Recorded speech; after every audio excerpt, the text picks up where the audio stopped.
Hello guys, good morning. आज है 2 सितंबर के हम लोग करंट अफेयर और इससे रिलेटेड एक्स्ट्रा फैक्ट के विषय में बात करेंगे। इससे जो भी एक्स्ट्रा फैक्ट बन सकते हैं वो सारे डिस्कस करेंगे। ये आपको एसएससी, रेलवे, यूपी पुलिस और आने वाली सभी रिक्वायरमेंट एग्जामों में बहुत ही सफिशेंट रहेगी। ये आपको जो करंट अफेयर है वो डेली करंट अफेयर और weekly and monthly current affair provide कराई जाएगी इसी चैनल पर। तो चलते हम लोग स्टार्ट करते हैं पहले क्वेश्चन की ओर। पहला क्वेश्चन है कि आईसीसी 2025 महिला क्रिकेट विश्व कप से पहले किस टेक कंपनी के साथ साझेदारी की गई है? हमारा जो राइट आंसर है ऑप्शन सी है, गूगल। यह साझेदारी डिजिटल नवाचार और फैन इंगेजमेंट बढ़ाने पर केंद्रित है। गूगल के माध्यम से दर्शकों को real time data, match insights और बेहतर अनुभव भी मिलेगा। यह कदम महिला क्रिकेट को वैश्विक स्तर पर और लोकप्रिय बनाने की दिशा में एक अहम प्रयास है। ये जो गूगल का जो काम है या उद्देश्य है वो क्या रखा गया कि जैसे कि क्रिकेट हो रहा है और क्रिकेट लाइव दिखाने के लिए ये गूगल के साथ समझौता किया गया है। ठीक, नेक्स्ट क्वेश्चन। राष्ट्रीय आयुष मिशन और क्षमता निर्माण पर विभागीय शिखर सम्मेलन 2025 का आयोजन वित्त मंत्रालय ने किया है। किस पर किया है? हमारा जो राइट आंसर है ऑप्शन बी है, आयुष मंत्रालय द्वारा। यह शिखर सम्मेलन आयुष मंत्रालय द्वारा आयोजित किया गया है। उद्देश्य इसका जो है वो आयुष सेवाओं के विस्तार का है, क्षमता निर्माण और राज्यों और केंद्र शासित प्रदेशों की भागीदारी को बढ़ावा देना है। यह मिशन आयुष मिशन NAM का फोकस आयुर्वेद, योग, यूनानी, सिद्ध, होम्योपैथिक जैसी पारंपरिक चिकित्सा प्रणालियों को बढ़ावा देना है। ये आयुष मंत्रालय एक तरीके से बात करें तो ये हमारा जो मेडिकल लाइन है उसके लिए है, ठीक है, उससे संबंधित है। नेक्स्ट क्वेश्चन की हम लोग बात करें कि हाल ही में निधन हुए प्रेम सागर किस टीवी धारावाहिक के छायाकार हैं? हमारा जो राइट आंसर है ऑप्शन बी है, रामायण। निर्माता एवं छायाकार प्रेम सागर का निधन हो गया है, जो FTII पुणे से 1968 बैच के प्रशिक्षण प्राप्त किया है।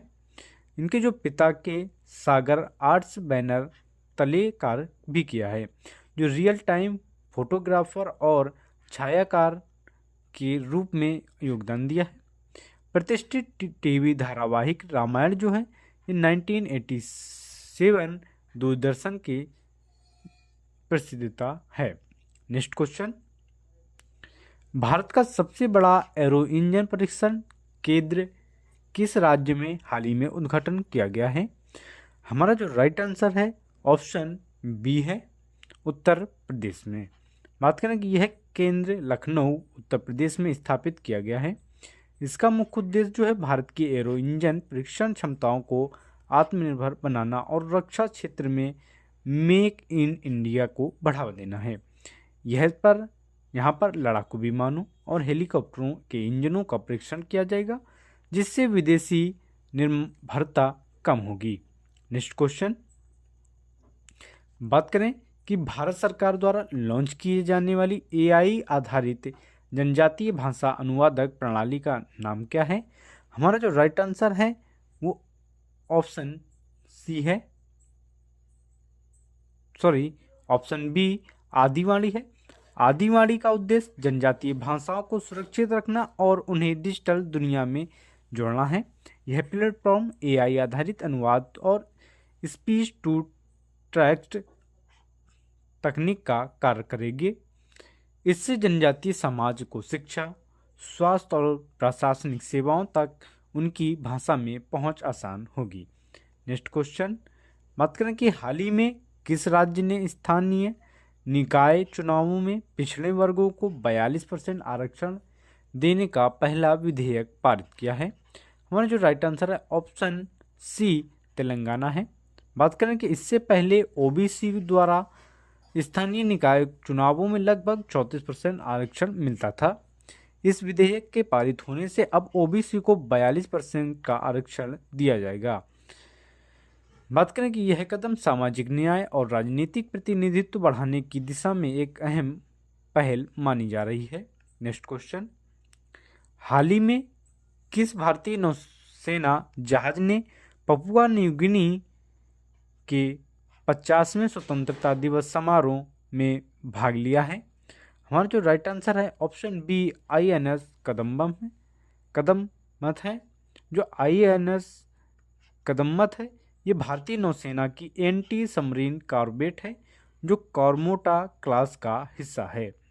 यह यात्रा भारत और पपुआ न्यू गिनी के बीच रक्षा सहयोग को कूटनीतिक संबंधों को मजबूत करने का प्रतीक है। इस तरह की तैनाती SAGAR security and growth for all in the region है नीति के तहत हिंद प्रशांत क्षेत्र में भारत की सक्रिय भूमिका को दर्शाती है।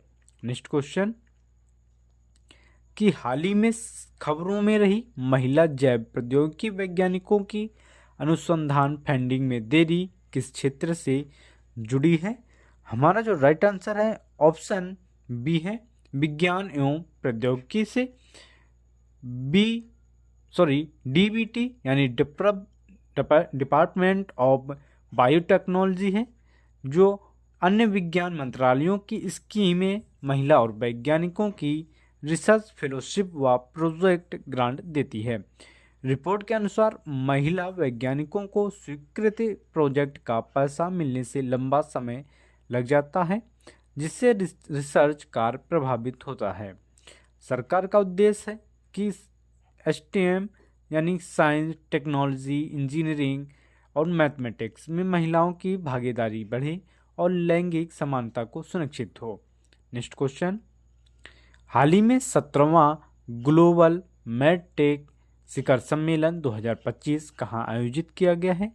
हमारा जो राइट आंसर है वो रहेगा ऑप्शन सी नई दिल्ली में। इस सम्मेलन का उद्देश्य भारत में मेडिकल टेक्नोलॉजी सेंटर यानी मीडटेक इंडस्ट्री में विकसित और नवाचार को बढ़ावा देना है। इसमें सरकार का उद्योग स्वास्थ्य विशेषज्ञों से मिलकर नीति सुधार, स्टार्टअप इकोसिस्टम और निवेश अवसरों पर चर्चा की है। भारत का लक्ष्य 2030 तक वैश्विक मेडटेक हब बने और हेल्थ केयर सेक्टर में आत्मनिर्भरता को हासिल करे। नेक्स्ट क्वेश्चन, हाल ही में स्कोप इनेमी अवार्ड्स 2022-23 किसने प्रदान किया है? हमारा राइट आंसर ऑप्शन सी है राष्ट्रपति द्रौपदी मुर्मू ने। जो स्कोप का फुल फॉर्म है वो क्या है? Standing conference of public enterprises, जो सार्वजनिक उपक्रमों PSIUS के हितों का प्रतिनिधित्व करने वाला शीर्ष संगठन है। इन अवार्ड्स का उद्देश्य PSUS के उत्कृष्ट प्रदर्शन, नवाचार और योगदान को पहचाना है। राष्ट्रपति इन अवसर पर कहा कि PSUS भारत की आर्थिक प्रगति और आत्मनिर्भर भारत अभियान में महत्वपूर्ण भूमिका निभा रही है। नेक्स्ट क्वेश्चन, बात करेंगे 25वें राष्ट्रमंडल भारोत्तोलन चैंपियनशिप 2025 भारत ने कितने पदक जीतकर शीर्ष प्राप्त किया है? हमारा जो राइट आंसर है ऑप्शन सी है 13। कितने? 13। बात करेंगे यह चैंपियनशिप समूहों में आयोजित हुई है। भारतीय टीम के कुल 13 पदक जीते हैं जिनमें कई स्वर्ण पदक भी शामिल हैं। बात करें कि इस प्रदर्शन में भारत ने राष्ट्रमंडल खेलों, कॉमनवेल्थ गेम्स की तैयारी के लिए मजबूत संदेश दिया है। नेक्स्ट क्वेश्चन, कि एशियाई निशानेबाजी चैंपियनशिप 2025 में भारत ने कितने स्वर्ण पदक जीतकर शीर्ष प्राप्त किया है? हमारा जो राइट आंसर है ऑप्शन सी है 50। बात करें कि यह चैंपियनशिप कतर के दोहा में आयोजित की गई है। भारत के युवा और अनुभवी निशानेबाजों ने मिलकर रिकॉर्ड्स प्रदर्शन किया है। इस जीत से भारत के आगामी 2028 ओलंपिक खेलों के लिए अपनी तैयारी को मजबूत कर ली है। नेक्स्ट क्वेश्चन, भारत की GDP में FY26 की Q1 में कितनी वृद्धि हुई है जो 5 तिमाहियों में सबसे तेज रही है? हमारा जो राइट आंसर है ऑप्शन सी है 7.8%। वृद्धि का मुख्य कारण मजबूत उपभोग यानी कॉन्फ्यूजन और निवेश इन्वेस्टमेंट में बढ़ोतरी रहा है। सर्वाधिक योगदान निर्माण मैन्युफैक्चरिंग और सेवा सर्विसेज सेक्टर से मिला है। यह वृद्धि दर भारतीय अर्थव्यवस्था को दुनिया की सबसे तेजी बढ़ती प्रमुख अर्थव्यवस्था बनाए रखती है। नेक्स्ट क्वेश्चन कि भारत और सऊदी अरब के बीच 7वीं JCDC बैठक किस क्षेत्र से संबंधित है? वहाँ जो राइट आंसर है ऑप्शन बी है रक्षा सहयोग से। बैठक में रक्षा सहयोग, सैन्य प्रशिक्षण और रक्षा उत्पादन पर जोर दिया गया है। दोनों देशों ने समुद्री सुरक्षा और आतंकवाद रोधी उपायों को मजबूत करने की बात कही है। भारत और सऊदी अरब के बीच रणनीतिक साझेदारी पर शायद SPC पहले से सक्रिय है। तो ये हो गए हमारे 2 सितंबर के करंट अफेयर और इससे रिलेटेड एक्स्ट्रा फैक्ट भी। अगर आपको इस वीडियो की PDF चाहिए हो तो PDF आपको टेलीग्राम और व्हाट्सएप ग्रुप पर मिलेगी, जिसका लिंक वीडियो के डिस्क्रिप्शन में दे दिया गया है। मिलते हैं नेक्स्ट वीडियो में।